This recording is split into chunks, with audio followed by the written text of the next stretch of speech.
रूहानियत का भंडार, पतत पावन, भगत वशल, दीना बंधु, कृपा निधान, जगत गुरु, हलत पलत के रखियक, हाजर नाजर पातशाह, चवर छतर तखत दे मालक सतगुरु, धन धन गुरु ग्रंथ साहिब जी दे चरनां दा आनंद माणदियां समूह संगत सुहावने समय अंदर पंज बाणियां दे नितनेम, आसा की वार दा कीर्तन प्यार नाल सरवण कर रहे सी।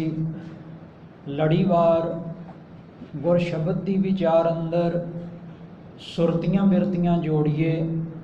साहिब सच्चे पातशाह निरंकारी जोत धन धन गुरु नानक पातशाह महाराज जी दे ये अगमी वचन आत्मक अते अध्यात्मक पक्ष दे सांझे करिए। मलार राग दे पावन अष्टपदियां दे वाक गुरु नानक पातशाह जी दे उचारण कीते हुए हैं। चार पदियां दी विचार मन हिरदे विच वसाइए। रहाओ वाले बचन केंद्री भाव तो शब्द की विचार आरंभ करते हाँ। आओ बेनती करिए महाराज, मनुखा जीवन अमुल है, कृपा करो अपने दरों करो अमुल गुण भी सानू बख्शो, असी सच्चे व्यापारी बन सकीए। अमुल गुण अमुल व्यापार, अमुल व्यापारीए अमुल भंडार। इन्हां भंडारियां नाल, इन्हां खजानियां नाल साडी सांझ पै सके। आओ असीस प्राप्त करदियां, रसना की पवित्रता बनाउंदियां समूह संगत पावन इतिहासक स्थान ते हाजरी लवाओ। उचारण करके आखो जी सतनाम श्री वाहिगुरु, सतनाम श्री वाहिगुरु।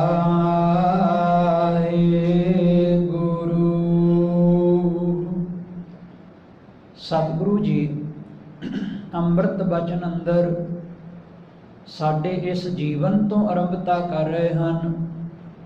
इस तन धन का कहो गर्भ कैसा, बिनसत बार न लागै बवरे, हौमै गर्भ खपै जग ऐसा।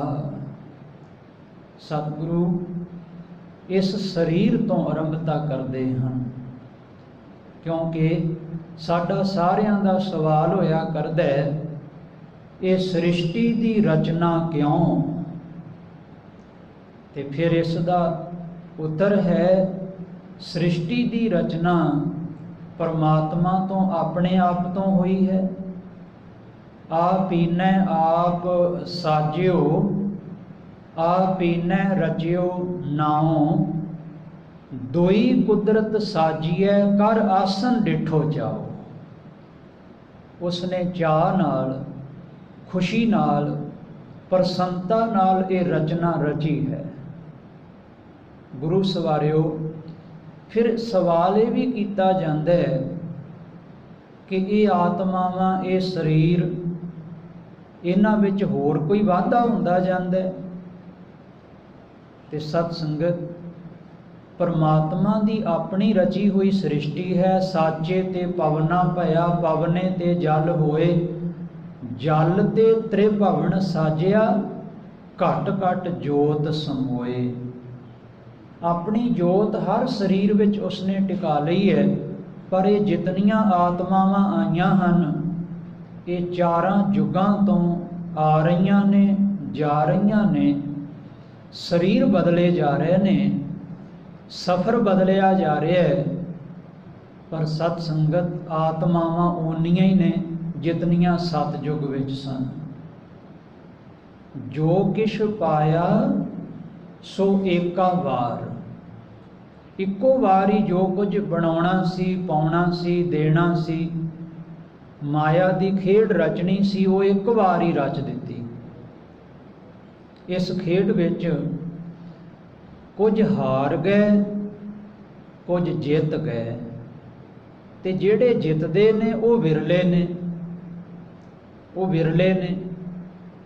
जिहड़े जिते वो फिर जोत विच जोत उन्हां दे परमात्मा दे विच लीन हो गई। पर बहुतात इस जोत नूं लैके होर शरीर, फिर होर शरीर, कई जन्म पै कीट पतंगा, कई जन्म गज मीन करंगा। जां काकी माई बाप कत केरा, किदों थावों हम आए। अगन बिंब जल भीतर निपजे, काहे काम उपाय। पातशाह कहन लगे आ तत्त रच दिते ने, पांच तत्त को तन रचियो, जानो चतर सुजान। परमात्मा ने ये माया दी खेड खेडी, अपने जीव आप भेजे, फिर आप उन्हां नूं बुला लिया। हुण जदों जीव जीवन जी रहा सी, इस नूं की मिलिया? अज दे रहाओ वाले बंद नाल जुड़िए। इस तन धन का कहो गर्भ कैसा। तन शरीर काया, ਇਹਦਾ की हंकार करेगा।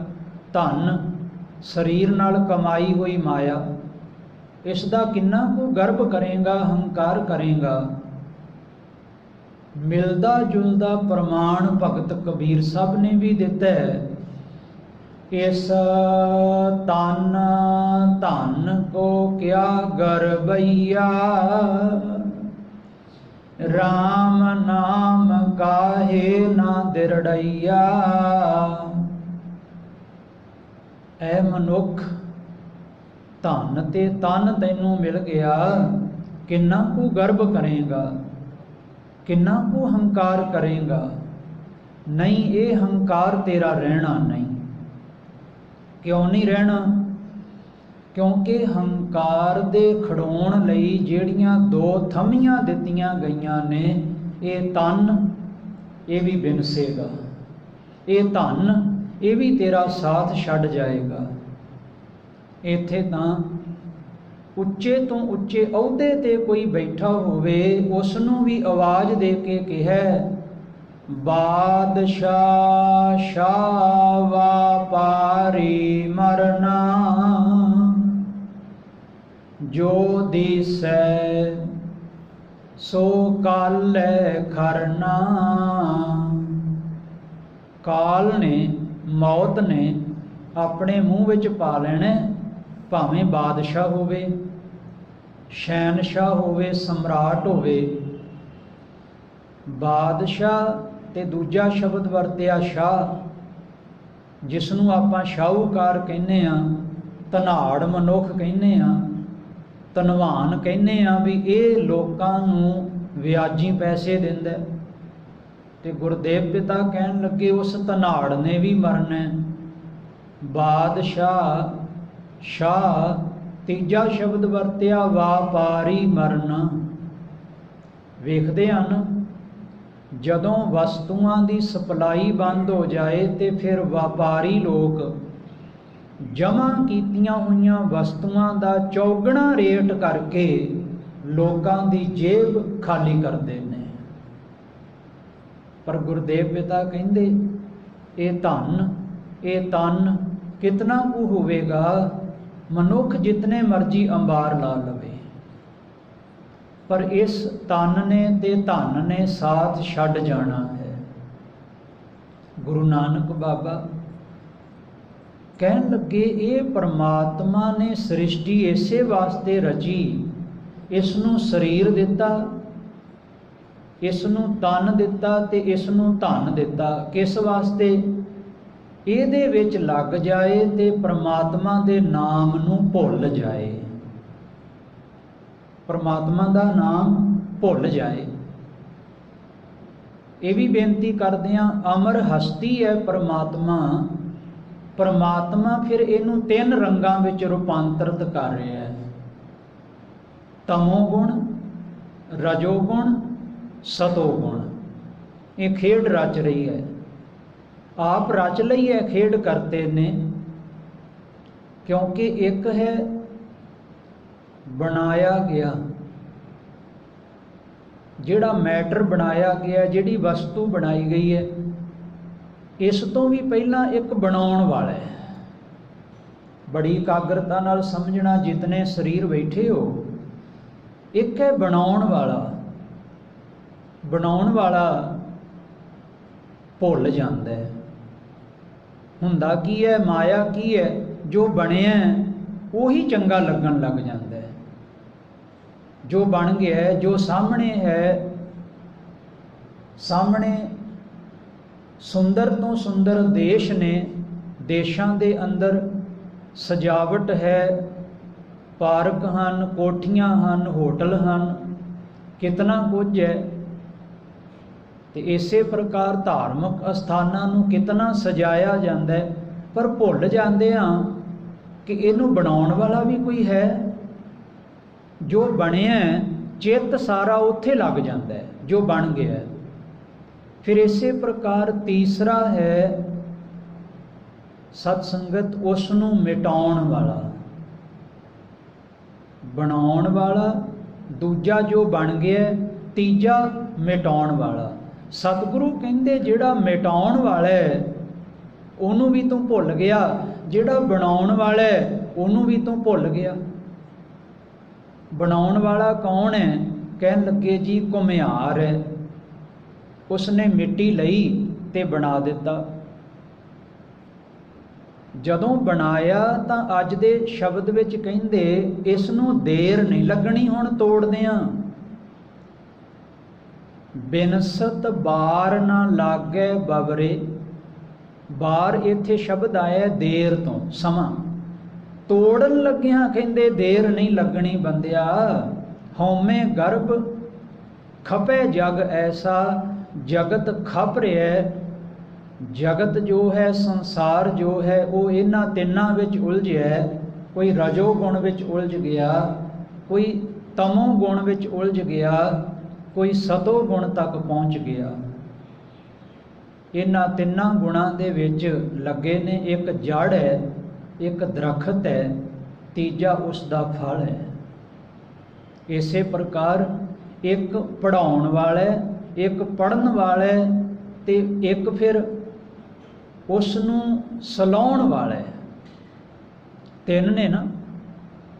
इसे प्रकार एक वस्तु है ते एक वस्तु दे खरीदण वाला है, एक वस्तु देण वाला है। देण वाला दुकानदार है, वस्तु खरीदण वाला गाहक है, ते जिहड़ी विचकार वस्तु है, मटीरीयल है, सत्संगत वो मुख है, उसका कोई मुल है। गुरदेव पिता कहन लगे देर नहीं लगती भांडे दे टुटदियां, बंदिया तैनू नहीं पता घुमियार ने बनाया। रब घुमियार भी है, क्योंकि कुम्हारे एक जो माटी गूंदी, बहु बिद बानी लाई। उस परमात्मा ने मिट्टी गुन्नी, मिट्टी तैयार की, पंज तत्त जोड़ दिते। जोड़दियां पंजां तत्तां नूं उसने इहो जिहा मटीरियल बनाया, शरीर साडी काया, जिहड़े पासे मोड़ दे वो मुड़ जांदा है, जिस पासे नूं मोड़ना है मुड़ जांदा है। जिवें एक घुमियार ने मिट्टी लिया के उसनूं गुन गुन के पानी नाल उसनूं वार वार गुन्निया, इन्ना को मुलायम कर लिया, जिहड़े पासे हुण ढालदा ढल जांदी है। जे उस तो छोटा जिहा दीवा बनाउंदा ते दीवा बन जांदा है। जे हुण उस मिट्टी तो वड्डा घड़ा बनाउंदा ते घड़ा बन जांदा है। जो बनाउणा चाहे घुमियार हुण बना सकदा है। वड्डा भी भांडा बना सकदा है, छोटा भी बना सकदा है।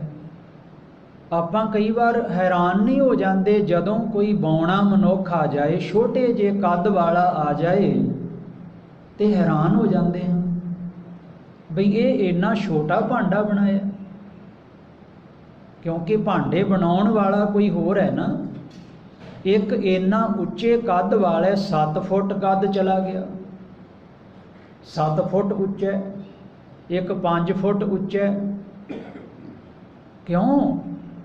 क्योंकि उस परमात्मा ने 5 तत्तां दी मिट्टी नूं अपने अपने ढंग नाल सजा दिता, सजाउण वाला है। गुरबाणी सानू चेते कराउंदी है, भाई रहण ना पावै सुर नर देवा, ऊठ सिधारे कर मुन जन सेवा। इत्थे रहना किसे ने नहीं, जां रहना नाही ऐत जग, तां कायत गर्भ हंडी है। हंकार फिर कादा जे रहना ही नहीं। इस तन धन का कहो गर्भ कैसा, की हंकार करोगे तन ते धन दा।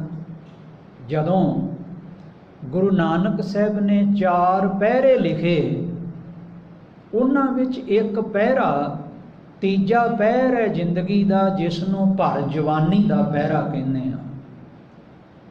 गुरुदेव कहंदे जवानी मस्तानी हो गई, इस जोश ने होश भुला दिती।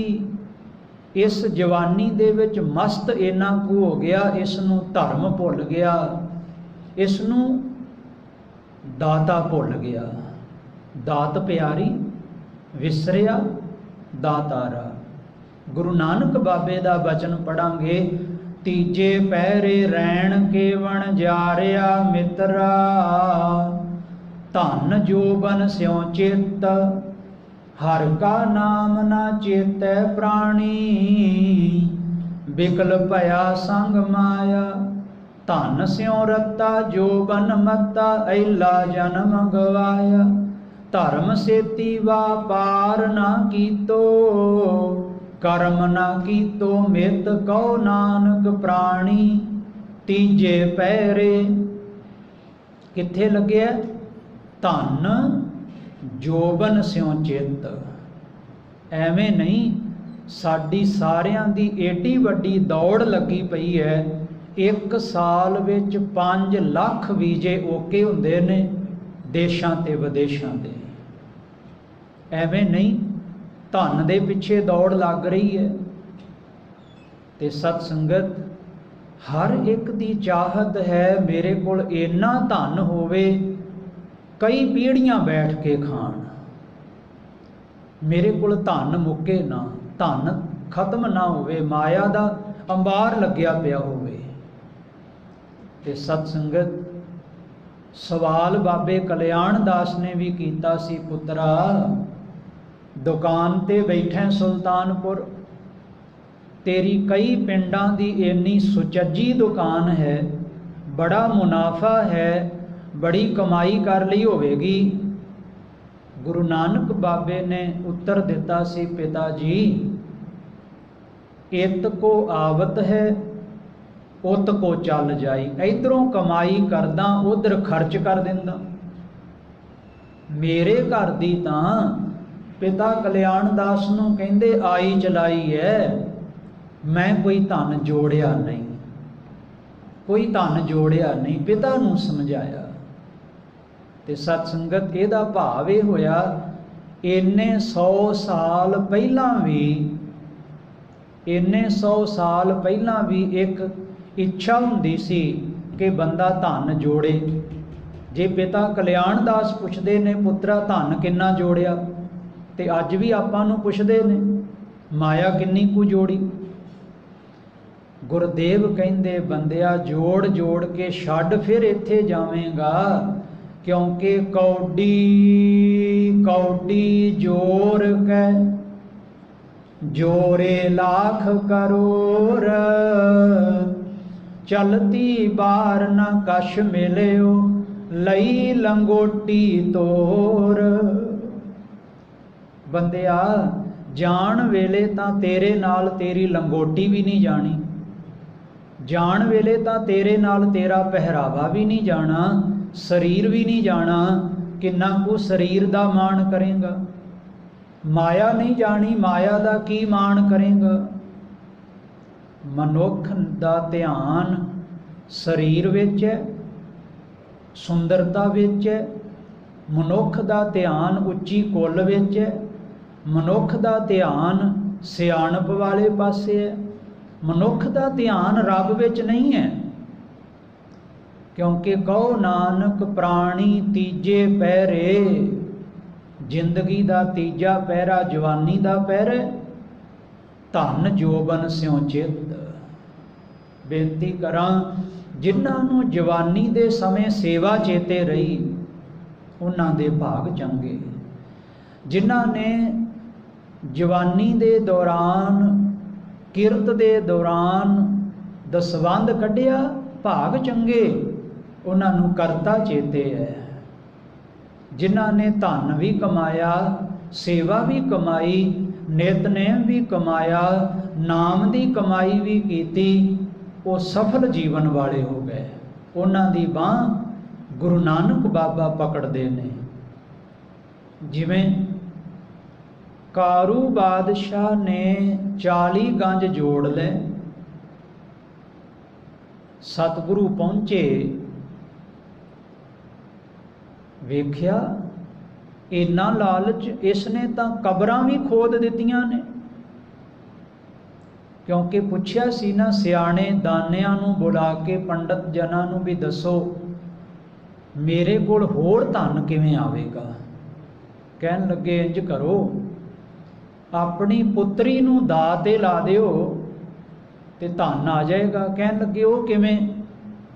ਕਹਿਣ ਲੱਗੇ ਰਹਿਣ ਤਾਂ ਤੁਸੀਂ ਪੂਰੀ ਨਗਰੀ ਵਿੱਚ, ਇਲਾਕੇ ਵਿੱਚ ਇੱਕ ਟਕਾ ਵੀ ਨਹੀਂ ਰਹਿਣ ਦਿੱਤਾ, ਪਰ ਫਿਰ ਵੀ ਇੰਜ ਐਲਾਨ ਕਰ ਦਿਓ, ਕੋਈ 1 ਟਕਾ ਭੇਟ ਕਰ ਦੇ, ਮੈਂ ਆਪਣੀ ਧੀ ਦੀ ਸ਼ਾਦੀ ਰਚ ਦਿਆਂਗਾ। ਐਲਾਨ ਹੋ ਗਿਆ। ਸਿਆਣੇ ਮਨੁੱਖ ਸਮਝਦਾਰ ਤਾਂ ਘਰ ਬਹਿ ਗਏ, ਕਹਿੰਦੇ ਬਿਲਕੁਲ ਗਲਤ ਹੋਏਗਾ, ਇਹ ਬਾਦਸ਼ਾਹ ਦੇ ਬੋਲ ਜਿਹੜੇ ਨੇ ਠੀਕ ਨਹੀਂ ਹੋਣਗੇ, ਐਸਾ ਕਰ ਹੀ ਨਹੀਂ ਸਕਦਾ, ਆਪਣੀ ਧੀ ਦੀ ਸ਼ਾਦੀ ਕਿਵੇਂ ਕਰ ਦੇਗਾ। ਆਖਰਕਾਰ ਗੁਰੂ ਸਵਾਰਿਓ ਐਲਾਨ ਸੁਣਿਆ। ਇੱਕ ਘਰ ਵਿੱਚ ਇੱਕ ਨੌਜਵਾਨ ਗੱਭਰੂ ਨੇ, ਕਿਉਂਕਿ ਜਵਾਨੀ ਦੇ ਪਹਿਰੇ ਵਿੱਚ ਚਾਹਤ ਹੁੰਦੀ ਹੈ ਕੁਝ ਲੈਣ ਦੀ, ਕੁਝ ਪ੍ਰਾਪਤ ਕਰਨ ਦੀ। ਤਾਂ ਜਦੋਂ ਇਸ ਨੇ ਮਾਂ ਨੂੰ ਕਿਹਾ, ਮਾਂ 1 ਟਕਾ ਨਹੀਂ ਦੇ ਸਕਦੀ ਤੂੰ? ਆਖਣ ਲੱਗੀ, ਪੁੱਤਰ ਕਿੱਥੋਂ ਦੇਈਏ, ਬਾਦਸ਼ਾਹ ਨੇ ਤਾਂ ਸਾਰਾ ਧਨ ਇਕੱਠਾ ਕਰ ਲਿਆ, ਔਰ ਧਿੰਗੋਂ ਜੋਰੀ ਇਕੱਠਾ ਕਰ ਲਿਆ, ਧੱਕਾ ਕੀਤਾ, ਤਾਂ ਇਹ ਕਲਯੁਗ ਦਾ ਦੌਰ ਹੈ ਪੁੱਤਰ, ਧਨ ਕੋਈ ਨਹੀਂ। ਸ਼ੁਰਾ ਲਿਆ ਕੇ ਛਾਤੀ ਤੇ ਰੱਖ ਲਿਆ, ਮਾਂ ਛੇਤੀ ਦੱਸ ਮੈਨੂੰ ਟਕਾ ਕਿਵੇਂ ਮਿਲੇਗਾ, ਮੈਂ ਸ਼ਾਦੀ ਕਰਾਉਣੀ ਹੈ ਰਾਜੇ ਦੀ ਲੜਕੀ ਨਾਲ, ਛੇਤੀ ਕਰ। ਮਮਤਾ ਦੀ ਮਾਰੀ ਮਾਂ ਬੋਲੀ, ਪੁੱਤਰਾ ਟਕਾ ਚਾਹੀਦਾ, ਤੇਰੇ ਪਿਤਾ ਨੂੰ ਜਦੋਂ ਦਫਨਾ ਕੇ ਆਈ ਸਾਂ, ਉਸ ਦੇ ਮੁੱਖ ਵਿੱਚ ਅਸੀਂ 1 ਟਕਾ ਪਾਇਆ ਸੀ, ਉਸ ਨੂੰ ਰਾਹ ਖਰਚ ਦਿੱਤਾ ਸੀ, ਜਾ ਉਹ ਕੱਢ ਲਿਆ। ਦਿਨ ਛਿਪਿਆ, ਹਨੇਰਾ ਹੋਇਆ, ਨੌਜਵਾਨ ਗੱਭਰੂ ਗਿਆ, ਮੋਏ ਬਾਪ ਦਾ ਸਰੀਰ ਕੱਢਿਆ ਕਬਰ ਵਿੱਚੋਂ, ਟਕਾ ਲਿਆ ਤੇ ਸਵੇਰੇ ਪੇਸ਼ ਹੋ ਗਿਆ। ਕਾਰੂ ਬਾਦਸ਼ਾਹ ਨੂੰ ਕਹਿੰਦਾ, ਬਾਦਸ਼ਾਹ ਸਲਾਮਤ, ਤੁਹਾਡਾ ਦਾਮਾਦ ਬਣਨ ਲਈ ਮੈਂ ਹਾਜ਼ਰ ਹਾਂ, ਨਿਕਾਹ ਕਰ ਦਿਓ, ਆਹ ਟਕਾ ਹਾਜ਼ਰ ਹੈ। ਸਾਰੇ ਹੈਰਾਨ ਰਹਿ ਗਏ, ਆਖਣ ਲੱਗੇ ਟਕਾ ਲਿਆਇਆ ਕਿੱਥੋਂ ਹੈ? ਪੁੱਛਿਆ, ਕੈਦ ਕਰ ਲਿਆ, ਹੱਥ ਖੜੀਆਂ ਲਾ ਲਈਆਂ, ਤੂੰ ਇਹ ਦੱਸ ਟਕਾ ਕਿੱਥੋਂ ਲਿਆਇਆ? ਸਾਰੀ ਗਾਥਾ ਸੁਣਾ ਦਿੱਤੀ। ਕਾਰੂ ਬਾਦਸ਼ਾਹ ਕਹਿੰਦਾ, ਛੇਤੀ ਕਰੋ, ਕਬਰਾਂ ਖੋਦੋ, ਕਬਰਾਂ ਦੇ ਵਿੱਚ ਮੁਰਦਿਆਂ ਦੇ ਮੂੰਹ ਵਿੱਚ ਟਕੇ ਪਏ ਨੇ, ਉਹ ਵੀ ਮੈਨੂੰ ਚਾਹੀਦੇ ਨੇ। ਏਡਾ ਲਾਲਚ ਧਨ ਦੌਲਤ ਦਾ। ਕਾਰੂ ਬਾਦਸ਼ਾਹ ਨੂੰ ਗੁਰੂ ਨਾਨਕ ਸਾਹਿਬ ਸੁਧਾਰਨ ਵਾਸਤੇ ਪਹੁੰਚੇ, ਬਾਹਰ ਬੈਠੇ ਮਰਦਾਨਿਆਂ। ਕਾਰੂ ਬਾਦਸ਼ਾਹ ਨੂੰ ਬੁਲਾ ਲਿਆ, ਮਹਾਰਾਜ ਮੇਰੇ ਕਹਿਣ ਤੇ ਆਵੇਗਾ ਨਹੀਂ? ਗੁਰਦੇਵ ਕਹਿੰਦੇ, ਆਵੇਗਾ, ਤੂੰ ਜਾ ਕੇ ਕਹਿ ਦੇ ਤੈਨੂੰ ਕੁਝ ਦੇਣ ਆਏ ਨੇ, ਤੈਨੂੰ ਕੁਝ ਦੇਣ ਆਏ ਨੇ। ਜਦੋਂ ਪਹੁੰਚੇ ਨਾ ਭਾਈ ਮਰਦਾਨਾ ਜੀ, ਪਹਿਰੇਦਾਰ ਕਹਿੰਦਾ ਮਿਲ ਨਹੀਂ ਸਕਦੇ। ਕਹਿਣ ਲੱਗੇ, ਗੁਰੂ ਨਾਨਕ ਪਾਤਸ਼ਾਹ ਪੂਰੀ ਸ੍ਰਿਸ਼ਟੀ ਦੇ ਮਾਲਕ ਸਤਿਗੁਰੂ ਆਏ ਨੇ, ਕੁਝ ਦੇਣ ਆਏ ਨੇ। ਬਾਦਸ਼ਾਹ ਨੂੰ ਬੁਲਾਓ। ਸੁਣਿਆ ਬਾਦਸ਼ਾਹ ਨੇ, ਭੱਜ ਕੇ ਆਇਆ। ਇੱਧਰ ਗੁਰਦੇਵ ਪਿਤਾ ਨੇ ਆਪਣੀ ਰੰਗਤ ਬਦਲ ਲਈ, ਇੱਕ ਨਵੇਕਲਾ ਢੰਗ ਬਣਾ ਲਿਆ। ਠੀਕਰੀਆਂ ਇਕੱਠੀਆਂ ਕਰਕੇ ਨਾ ਕੱਚੇ ਘੜੇ ਦੀਆਂ ਇੱਕ ਇੱਕ ਝੋਲੀ ਵਿੱਚ ਪਾਉਣ ਲੱਗ ਗਏ। ਝੋਲੀ ਭਰੀ ਪਈ ਹੈ। ਕਾਰੂ ਬਾਦਸ਼ਾਹ ਤੇ ਭਾਈ ਮਰਦਾਨਾ ਜੀ ਆ ਰਹੇ ਨੇ। ਬਾਦਸ਼ਾਹ ਆਉਂਦਿਆਂ ਸਰ ਕਹਿੰਦਾ, ਫਕੀਰ ਸਾਈਂ, ਇਹ ਠੀਕਰੀਆਂ ਕਿਉਂ ਝੋਲੀ ਭਰੀ ਜਾਂਦੇ ਹੋ? ਗੁਰੂ ਨਾਨਕ ਪਾਤਸ਼ਾਹ ਹੱਸ ਪਏ ਨੇ, ਕਹਿੰਦੇ ਨੇ ਮੈਂ ਨਾਲ ਦਰਗਾਹ ਵਿੱਚ ਲੈ ਕੇ ਜਾਣੀਆਂ ਨੇ। ਬਾਦਸ਼ਾਹ ਕਹਿੰਦਾ, ਦਰਗਾਹ ਵਿੱਚ ਤਾਂ ਕੁਝ ਨਹੀਂ ਜਾਂਦਾ। ਸੱਚੇ ਪਾਤਸ਼ਾਹ ਕਹਿਣ ਲੱਗੇ, ਠੀਕਰੀਆਂ ਦੀ ਮੈਂ ਝੋਲੀ ਭਰੀ, ਮੈਂ ਨਾਲ ਲੈ ਕੇ ਜਾਣੀਆਂ ਨੇ। ਕਹਿੰਦਾ ਕੁਝ ਨਹੀਂ ਜਾਂਦਾ ਨਾਲ। ਸੱਚੇ ਪਾਤਸ਼ਾਹ ਕਹਿੰਦੇ, ਆਪਣੀ ਗੱਲ ਤੇ ਪੱਕਾ ਰਹੀ। ਹੁਣ ਗਿਆਨ ਤੈਨੂੰ ਹੈ ਕਿ ਨਾਲ ਕੁਝ ਨਹੀਂ ਜਾਂਦਾ? ਨਾਲ ਕੁਝ ਕੋਈ ਨਹੀਂ ਅੱਜ ਤੱਕ ਲੈ ਕੇ ਗਿਆ। ਜੇ ਲੈ ਕੇ ਜਾਂਦਾ ਹੁੰਦਾ ਤੇ ਕਿੰਨਾ ਉਪੱਦਰ ਖੜਾ ਹੋ ਜਾਣਾ ਸੀ। ਬਾਪੂ ਨੇ, ਬੇਬੇ ਨੇ ਜਾਣ ਤੋਂ ਪਹਿਲਾਂ ਸਾਰਾ ਸਾਜੋ ਸਮਾਨ ਪੰਡਾਂ ਬੰਨ੍ਹ ਕੇ ਸਿਰ ਤੇ ਰੱਖ ਲੈਣਾ ਸੀ, ਤੇ ਪੋਤੇ ਤੇ ਧੀਆਂ ਰੋਂਦੇ ਰਹਿ ਜਾਣੇ ਸੀ ਵੀ ਇਹ ਕੀ ਬਣਿਆ। ਗਹਿਣੇ ਵੀ ਲੈ ਗਈ, ਮਰਨ ਵੇਲੇ ਵੀ ਸਾਰੇ ਪਦਾਰਥ ਕੀਮਤੀ ਲੈ ਗਈ, ਸਾਡੇ ਪੱਲੇ ਕੀ ਛੱਡਿਆ। ਪਰ ਨਹੀਂ, ਰੱਬ ਦਾ ਵਿਧਾਨ ਹੈ, ਇੱਥੋਂ ਖਾਲੀ ਹੱਥ ਸਾਰਿਆਂ ਨੂੰ ਜਾਣਾ ਪੈਂਦਾ ਹੈ। ਜੇ ਕੁਝ ਜਾਂਦਾ ਹੈ ਤੇ ਉਹ ਸਾਡੇ ਚੰਗੇ ਤੇ ਬੁਰੇ ਕਰਮ ਜਾਂਦੇ ਨੇ। ਕਾਰੂ ਬਾਦਸ਼ਾਹ ਨੂੰ ਸਤਿਗੁਰੂ ਨੇ ਸਮਝਾਇਆ, ਤੂੰ ਪੱਕਾ ਰਹੀਂ ਆਪਣੀ ਗੱਲ ਤੇ, ਨਾਲ ਕੁਝ ਨਹੀਂ ਜਾਂਦਾ। ਤੇ ਜਿਹੜੇ 40 ਗੰਜ ਤੂੰ ਜੋੜੀ ਬੈਠਾ ਉਹ ਨਾਲ ਜਾਣਗੇ? ਤੂੰ ਤਾਂ ਕਬਰਾਂ ਵੀ ਖੋਦ ਲਈਆਂ ਨੇ। ਠੋਕਰ ਲੱਗੀ, ਠੋਕਰ ਲੱਗੀ। ਗੁਰੂ ਨਾਨਕ ਪਾਤਸ਼ਾਹ ਨੇ ਬਿਠਾ ਕੇ ਸਮਝਾਇਆ, ਵਣਜ ਕਰੋ ਵਣਜਾਰਿਓ, ਵਖਰ ਲਿਓ ਸੰਭਾਲ, ਤੈਸੀ ਵਸਤ ਵਿਸਾਹੀਐ, ਜੈਸੀ ਨਿਭੈ ਨਾਲ। ਕਾਰੂ ਬਾਦਸ਼ਾਹ ਤਾਂ ਸਮਝ ਗਿਆ, ਆਪਾਂ ਕਦੋਂ ਸਮਝਣਾ। ਉਸਨੇ ਤਾਂ ਚਰਨ ਪਕੜ ਕੇ ਮਾਫੀ ਮੰਗੀ, ਲੰਗਰ ਲਾ ਦਿੱਤੇ, ਧਰਮਸ਼ਾਲ ਬਣਾ ਦਿੱਤੀ, ਪੈਸਾ ਧਰਮ ਦੇ ਖਿੱਤੇ ਵਿੱਚ ਖਰਚ ਕਰ ਦਿੱਤਾ। ਆਪਾਂ ਕਦੋਂ ਸਮਝਣਾ? ਆਪਾਂ ਨੂੰ ਕਦੋਂ ਸਮਝ ਲੱਗੇਗੀ? ਅੱਜ ਸਤਿਗੁਰੂ ਲੜੀਵਾਰ ਵਾਕ ਵਿੱਚ ਸਮਝਾਉਂਦੇ ਨੇ, ਐ ਜੀਵ ਇਸ ਤਨ ਧਨ ਕਾ ਕਹੋ ਗਰਭ ਕੈਸਾ। ਕੀ ਹੰਕਾਰ ਕਰਦਾ ਬੰਦਿਆ ਇਸ ਸਰੀਰ ਦਾ ਤੇ ਮਾਇਆ ਦਾ। ਬਿਨਸਤ ਬਾਰ ਨਾ ਲਾਗੈ ਬਾਵਰੇ, ਐ ਬਾਵਰੇ ਇਨਸਾਨ, ਇਸ ਨੂੰ ਟੁੱਟਦਿਆਂ ਭਾਂਡੇ ਨੂੰ ਦੇਰ ਨਹੀਂ ਲੱਗਣੀ। ਹਉਮੈ ਗਰਭ ਖਪੈ ਜਗ ਐਸਾ, ਹਉਮੈ ਵਿੱਚ ਹੰਕਾਰ ਵਿੱਚ ਜਗ ਖਪ ਰਿਹਾ। ਇਹ ਜੀਵ ਖਪਦੇ ਨੇ ਤੇ ਖਪ ਖਪ ਕੇ ਸੰਸਾਰ ਤੋਂ ਚਲੇ ਜਾਂਦੇ ਨੇ। ਫਿਰ ਪਦਾਰਥ ਇਕੱਠੇ ਕਰਦੇ ਨੇ, ਘਰ ਭਰਦੇ ਨੇ, ਭਰਿਆ ਭਰਾਇਆ ਘਰ ਛੱਡ ਕੇ ਜਾਣਾ ਪੈਂਦਾ। ਤੇ ਸਤ ਸੰਗਤ ਲੱਟ ਛਿਟਕਾਏ, ਤ੍ਰਿਆ ਰੋਵੇ ਹੰਸ ਅਕੇਲਾ ਜਾਏ।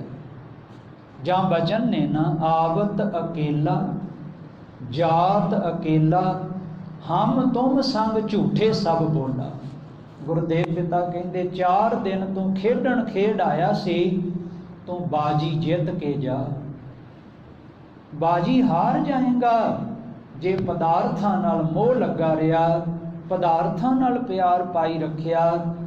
ਗੁਰਮੁਖ ਜਨਮ ਸਵਾਰ ਦਰਗਹਿ ਚੱਲਿਆ, ਸੱਚੀ ਦਰਗਹਿ ਜਾਏ ਸੱਚਾ ਪਿੜ ਮੱਲਿਆ। ਤੂੰ ਗੁਰਮੁਖ ਬਣ, ਗੁਰੂ ਦੀ ਮੱਤ ਲੈ ਤੇ ਸੱਚੇ ਨਾਮ ਧਨ ਦਾ ਵਪਾਰੀ ਬਣ।